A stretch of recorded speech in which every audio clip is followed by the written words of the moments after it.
I wasn't feeling too confident about my performance, but like I knew definitely that if I had any really similar answers on like maybe a particularly tough question that because I followed the tips that the ACT class taught me, so I was pretty confident that I would get those questions right.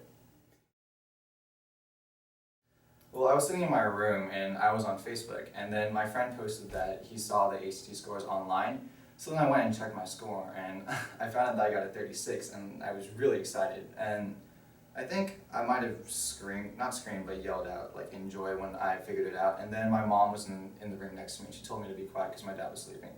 So then I told her that I got my 36, and she started screaming out in joy too. And then we woke my dad, and we told him, and I was really happy.